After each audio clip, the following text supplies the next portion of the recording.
Today I'm sharing a recipe for dill pickle cheddar biscuits. This recipe comes from my members only platform called Eat It by Hot for Food. It's a destination for total hot for foodies where you'll get exclusive recipes as well as member discounts and giveaways on hot for food approved items. Become an annual member and you'll also get to participate in a live cook-along every quarter as well as get added to my IG close friends list. Click the link in the description to find out more and sign up now. Whoops. Okay, that you can't use. Hey y'all, it's me, Lauren, from Hot for Food, of course. The recipe I'm gonna show you is the dill pickle cheddar biscuits. This one's easy. It's not a lot of setup. You can do it pretty much with just a couple of bowls or a liquid measuring cup and a mixing bowl. And you may or may not have seen me make biscuits or scones before. I love making pastries like this, you know, cut up butter or fat with flour and then making it with dill pickle brine and extra dill pickles and fresh dill makes these biscuits sort of just extra magical. So let's just get right into it. We're gonna start by taking 6 tablespoons of very cold vegan butter. So I like using these butter sticks. There's many different brands, so you can find whatever's available to you. Don't use a margarine, that is different. You want a hard butter like this. So you're just going to measure out 6 tablespoons. The great thing about the sticks is that it's 1, 2, 3, 4, 5, 6. It's already measured on the side of the package, so super easy. And then the best way to do this, and watch your hands, is just cut the butter into small cubes. And then put them in a little bowl, and then I just place this in the freezer while I mix together the rest of the ingredients. That way it's very, very cold. That is the secret to making high raisin biscuits. So just little cubes, separate them out.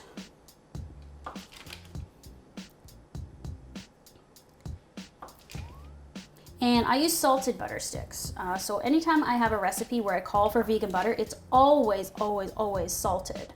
And you'll see I usually add extra salt to a recipe because I still find salted butter just doesn't make it salty enough, especially in baking recipes. You usually need to add a little bit more salt. Okay, so there's our butter. And just pop this in the freezer. My freezer is really full, as you can see. Okay. So now a liquid measuring cup is very handy just to mix your liquid ingredients. And for biscuits, I like using unsweetened soy milk because it is thicker. So you'll just measure out 1/3 of a cup. You could use oat milk or cashew milk as well. Hands are greasy. There you go, 1/3 of a cup. Now, in my other recipes, sometimes I add an acid like lemon juice or apple cider vinegar, but the acid in the liquid is going to be pickle brine. So my favorite pickles are Bubby's. No sugar added, non-GMO, no preservatives, kosher dill pickles. So now you're gonna go to 2/3 of a cup because it's 1/3 of a cup and 1/3 of a cup.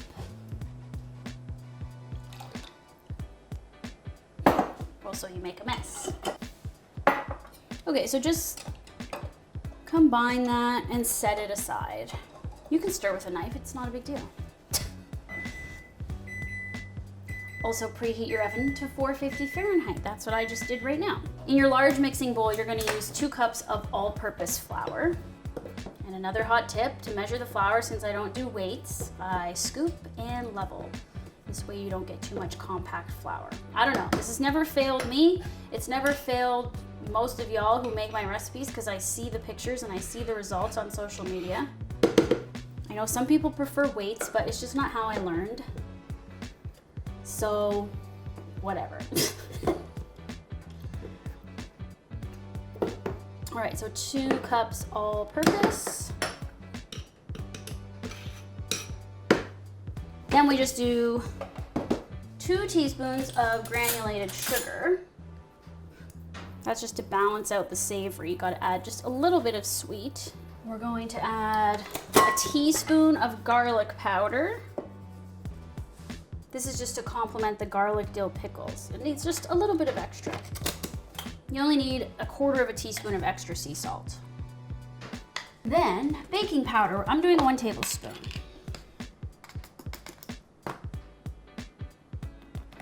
Okay, now give this a stir. And I haven't chopped up my pickles yet, so I'm gonna do that now. I forgot, put the liquid in the fridge if you're doing this in the order like I did. Keep everything cold. Okay, this is a big guy, so I'm gonna count him as 2 pickles, because it's like 3 medium-sized pickles. And then look, I already have this one. You're gonna make 6 really large biscuits, and on the top you can put little slices. So just cut off 6 slices and set those aside. That will be our garnish. And then it's half a cup of finely diced pickle for the mix-in. I'll show you what I mean by finely diced. Oops.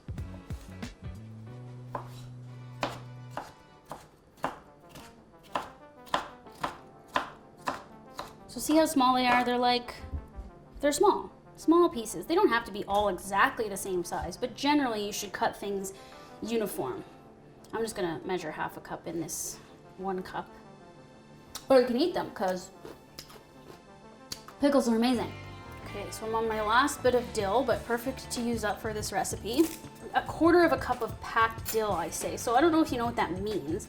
I can eyeball it. I know this is 1/4 cup. You also need 3/4 cup-ish of vegan cheddar shreds. I personally recommend the Daiya or the Violife shreds, or you could take a stack of cheese slices and box grate them.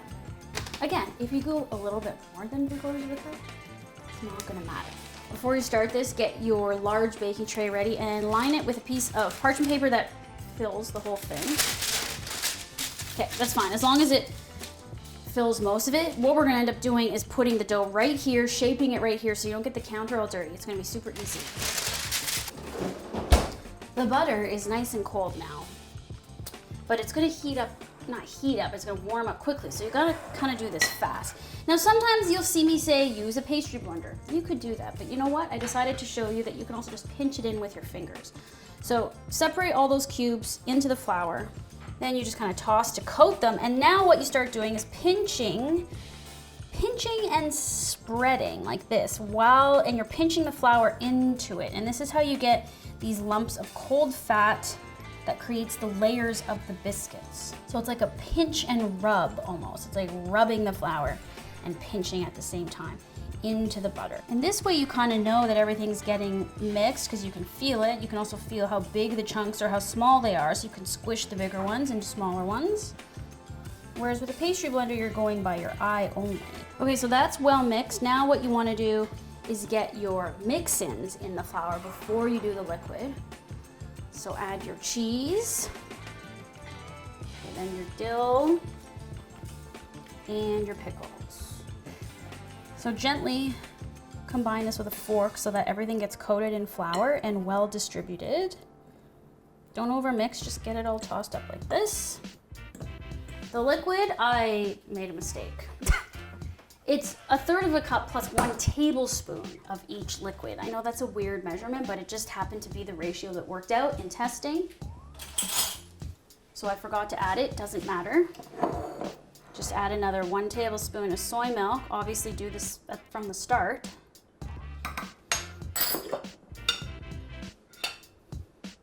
And then just add another tablespoon of pickle brine. Okay, no big.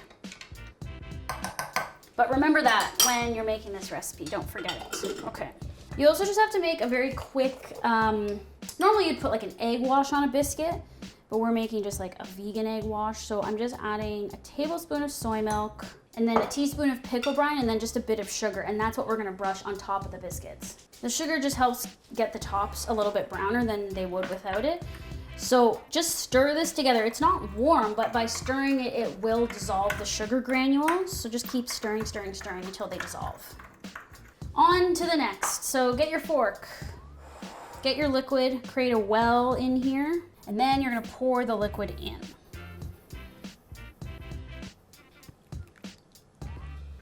And now use your fork to just fold everything together.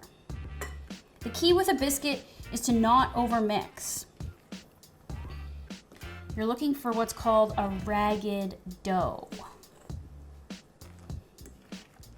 So it will never look smooth and well combined. It will look ragged. But you want to try and get any of the loose, dry ingredients combined in there. And that's what folding means. It's just sort of like folding it onto itself. When you overmix a biscuit, it doesn't rise because you're forming too much gluten. So there's our ragged dough. You don't need to do much else as long as there's not much sticking to the bottom of the bowl. So now you're gonna take your tray with your parchment paper and you're going to dump the dough right into the center here. These smell incredible already and they're not even baking. Get all the little dry bits. You're gonna press this together with the parchment paper. You'll see in my cookbook, Hot for Food All Day, I make scones and I do it a slightly different way. This is just another style. And just press it down. And I actually find using the paper is best, so you don't have to add really any flour. So,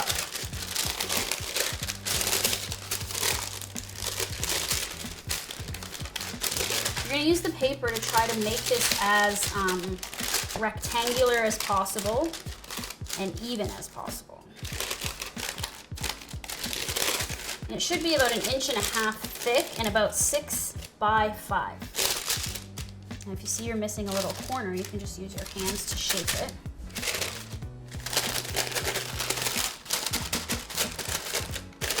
So now, here's a great rectangle.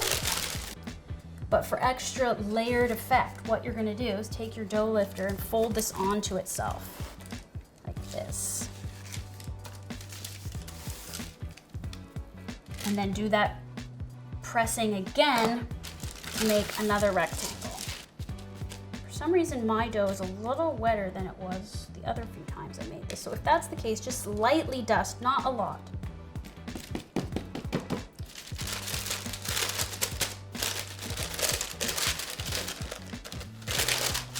You can even use your dough cutter to sort of get the sides as square as possible.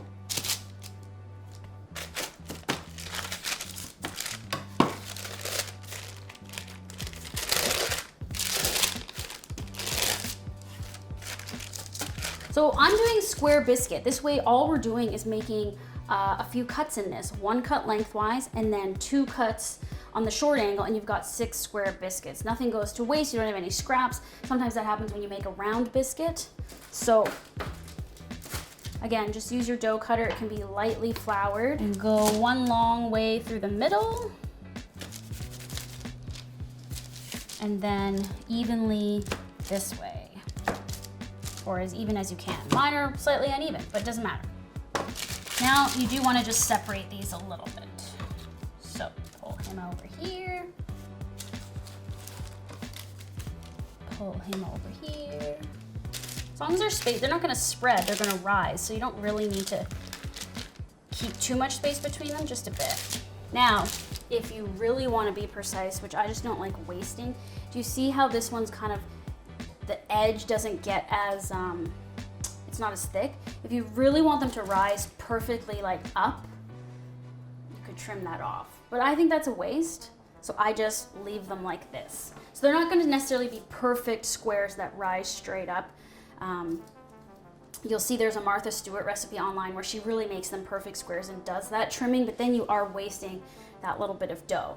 So anyways, now we're gonna brush on our topping and do a generous brush on top and then place your little pickle slice, just sort of press it gently.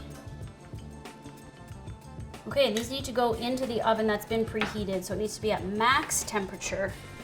And if they don't feel cold, put them in the freezer for 10 minutes before they go in the oven, but mine still feel cold, so here we go.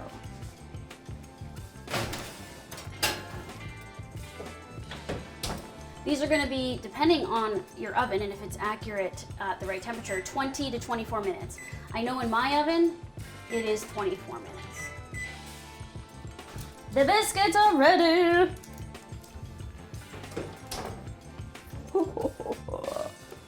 Look at these. So see what I mean? The best one is actually the one that I trimmed, but who cares? They're all gonna taste delicious. And I do wanna let them cool before touching them. They're extremely hot right now. Let them cool and just walk away. Now you can eat them obviously still slightly warm, as long as you can touch them and they're not burning you. They should be good to go. This one, this little baby is perfect. I personally like to open it with those layers.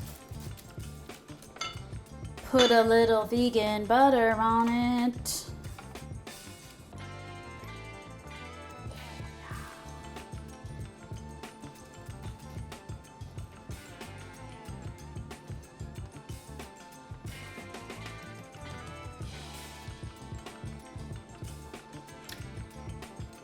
I am pleased. I think just adding the pickle and the pickle brine sort of, and the dill, it's just a leveled up biscuit. It's just better. The top, oh, it's so crusty, and the bottom got nice and crusty. Oh wow. Okay, hope you've already made these or are going to make them soon. Put them on your to-do list. You probably have all these ingredients at home. Thank you so much for being here. Thank you for supporting. This has been magical and amazing. And I really love you all for coming over here and supporting Eat It by Hot for Food. I will see you next time. There's also more recipes on hotforfoodblog.com as well that you can check out for free. And I'll see y'all soon. Bye.